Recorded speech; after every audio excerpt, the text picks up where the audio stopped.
Prêt pour la cérémonie? Ouais. Prêt pour la cérémonie? Plus jamais.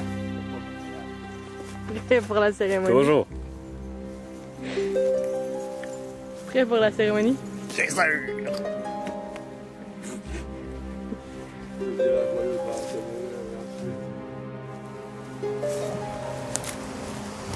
Salut. Ça va? Félicitations. Je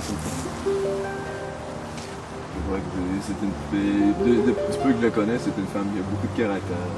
Je vois que probablement que vous aurez beaucoup de bon temps ensemble. Je vous souhaite une belle vie ensemble. Je viens de faire un petit cadeau. Ça est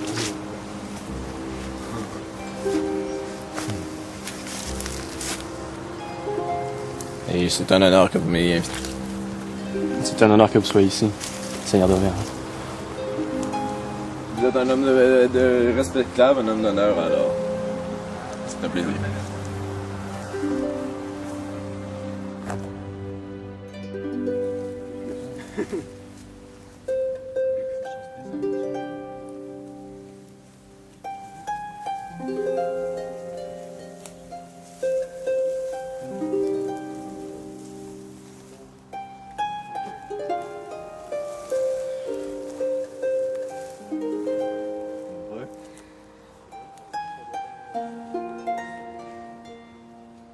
L'amour s'efforce de loi. Tôt ou tard dans leur vie, les hommes et les femmes sont voués à s'aimer d'un amour sans condition. Ainsi va l'ordre naturel des choses.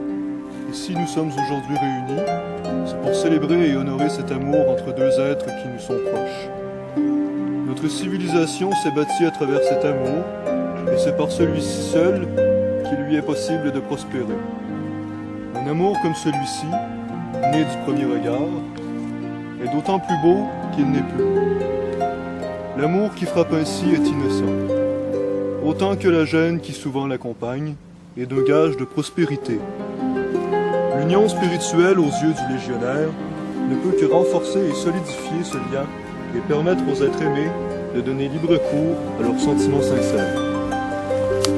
Qu'à travers cette union puisse se découvrir la joie des sourires partagés, de la vie commune, des petits tracas qui justifient les explosions de bonheur, des moments de tendresse et de tout ce qui n'est point dit. Bâtir une famille, c'est l'accomplissement d'une vie, et même de deux. C'est un engagement mutuel, et aux yeux du légionnaire, il n'est aucune promotion qui puisse se comparer à la fierté soutirée du devoir accompli.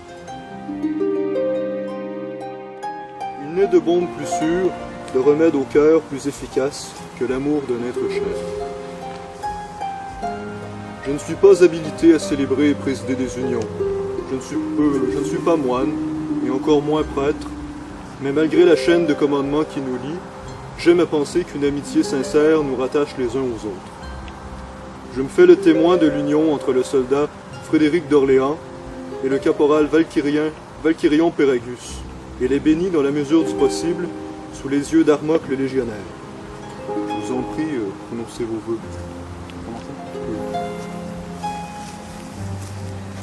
Le premier jour où j'ai posé les yeux sur toi, je savais que tu étais la femme.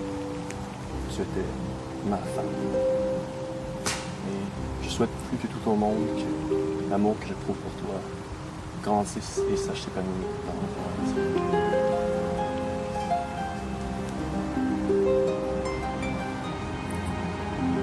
Valkyrion, quand nous nous sommes rencontrés, c'est un éclat de joie qui nous liait. J'espère que ma famille sera aussi heureuse que moi de t'accueillir dans notre sein et de pouvoir enfin partager deux noms qui veulent dire quelque chose pour nous.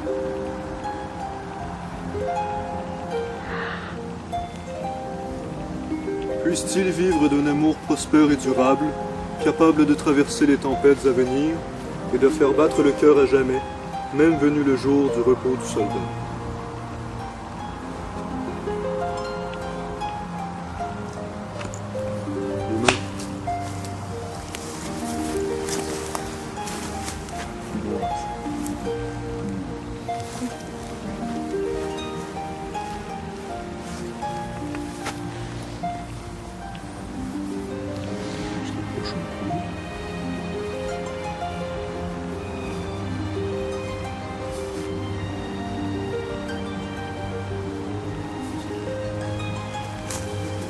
déclare mari et femme. Vous pouvez embrasser la mariée.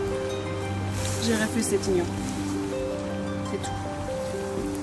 Je ne peux pas. Je dois refuser.